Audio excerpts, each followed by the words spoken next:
Assalamualaikum warahmatullahi wabarakatuh. Selamat datang semuanya di Nakasan Speak.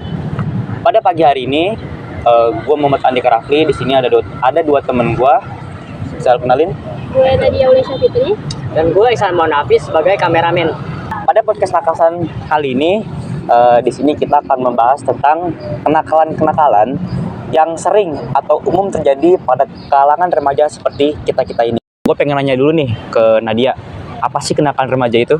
Kalau menurut gue pribadi, kenakalan remaja itu kayak misalnya perbuatan mereka yang merugikan banyak orang, termasuk dirinya sendiri. Iya. Nah, contohnya itu gimana tuh? Kayak kan sekarang banyak ya para remaja itu yang merokok, itu kan termasuk merugikan diri mereka sendiri kan, untuk kesehatan mereka. Terus banyak juga yang tawuran, terus bolos sekolah, mabuk-mabukan, pokoknya banyak deh.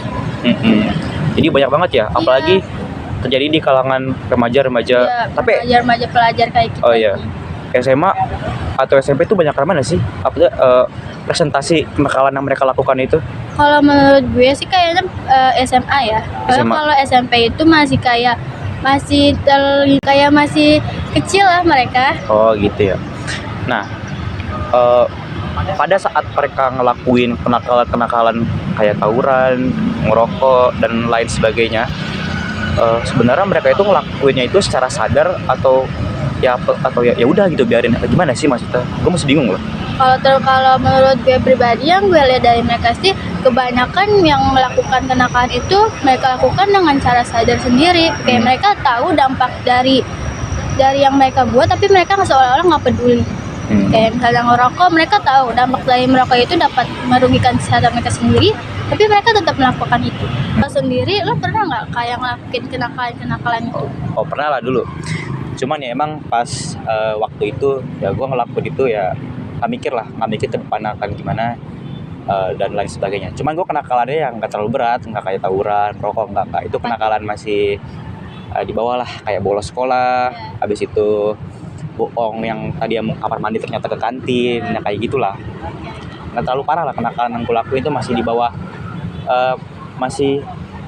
inilah. Sadar. Ya masih bawah standar lah kayak gitu. Nah, kalau lo ngelakuin kenakalan itu, ada nggak konsekuensi yang lo dapet? Kayak misalnya dihukum, ketahuan gitu. Kalau dihukum pasti ya. Dihukum pasti kalau ketahuan. Cuman kayak kalau nggak ketahuan ya nggak dihukum. Nah, lo sendiri pernah nggak ketahuan dan dihukum? Alhamdulillah nggak pernah. Jangan ditiru ya, itu nggak baik. Guys. Kenapa sih para remaja itu melakukan kenakalan tersebut padahal mereka tahu dampaknya itu apa? Oke. Ini gue pernah denger cerita dari salah satu temen gue. Temen gue ini punya temen yang dia ini pernah terjerumus ke hal-hal seperti itu, tapi sekarang katanya alhamdulillah dia udah menuju ke jalan yang lebih baik ya. Jadi salah satunya itu adalah faktor keluarga. Kata dia faktor keluarga itu sangat penting. Jadi si temen gue ini keluarganya itu bisa dibilang baik-baik aja lah, atau sering bertengkar gitu ya? Ya kayak gitu. Pada akhirnya kedua orang tua mereka ini tuh cerai. Nah si anak ini tuh kayak ngerasa kesepian, butuh kasih sayang dan lain sebagainya. Kan hal itu kan nggak didapetin kan setelah orang tuanya mereka cerai kan. Nah mereka mulailah cari pergaulan kayak gitu, yang pada ujungnya si anak ini tuh malah terjerumus ke pergaulan yang nggak bener, kayak tawuran, mabuk-mabukan, atau bahkan bisa dibilang seks bebas kayak gitu. Nah tapi kalau menurut lo sendiri nih, faktornya itu apa nih? Kalau menurut gue dari pengalaman gue pribadi ya, maksudnya pengalaman teman-teman gue, kalau kenakalan remaja itu terjadi karena beberapa faktor kan. Contohnya itu kayak pendidikan orang tua nggak sih? Maksudnya kayak cara mendidik orang tuanya gitu loh. Tapi orang tua ini nggak broken home kan? Anak ini nggak broken home kan? Enggak, mereka keluarganya lengkap. Cuman cara mendidik orang tuanya itu yang salah. Kayak misalnya orang tuanya itu sering memberi hukuman kayak pukulan fisik, kayak kekerasan fisik, terus sering juga lontarin kata-kata yang nggak pantas gitu untuk anak-anaknya, sehingga anak-anak itu apa namanya?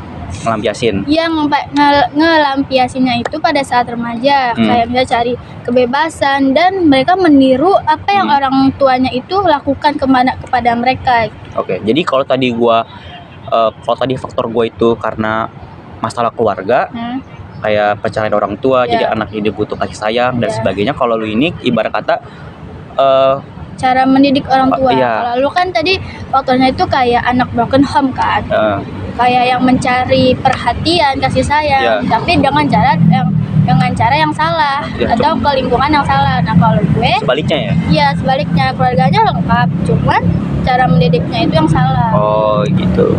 Nah, padahal kan ngelakuin kayak gitu kan dampak ke diri mereka itu kan Banyak banget banyak banget kan.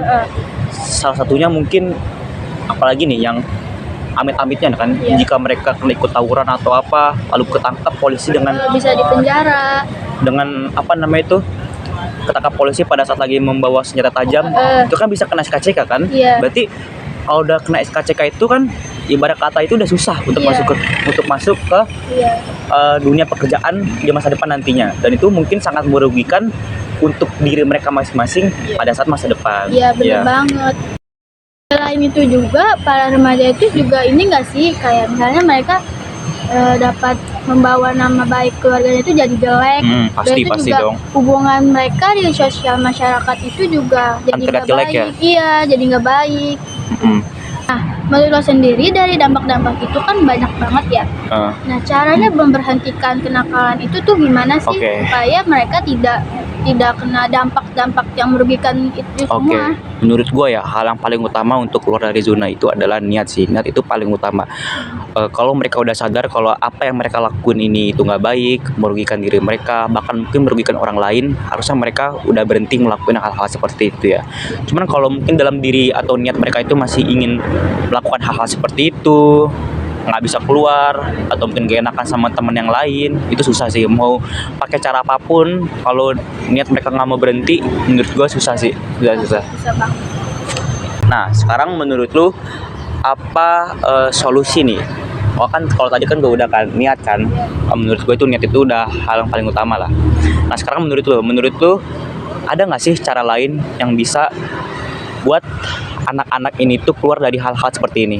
Kalau menurut gue sendiri sih balik lagi ya ke faktor. Kan kalau tadi kan gue faktornya itu tentang cara mendidik orang tua. Nah, kalau ingin memberhentikan atau mencegah para remaja itu melakukan kenakalan, menurut gue orang tua itu harus lebih perhatian lagi sama anak-anaknya. Juga lebih tegas lagi untuk mencegah untuk menghindari anak-anaknya itu melakukan kenakalan. Dan itu juga pihak sekolah juga harus melakukan sosialisasi kayak pemahaman kepada para remaja tentang kenakalan-kenakalan itu.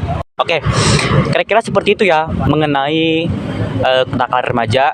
Apa yang gue omongin di sini bersama Nadia ini, itu mungkin sudah cukup jelas. Mungkin bisa dimaafkan kalau kurang jelas.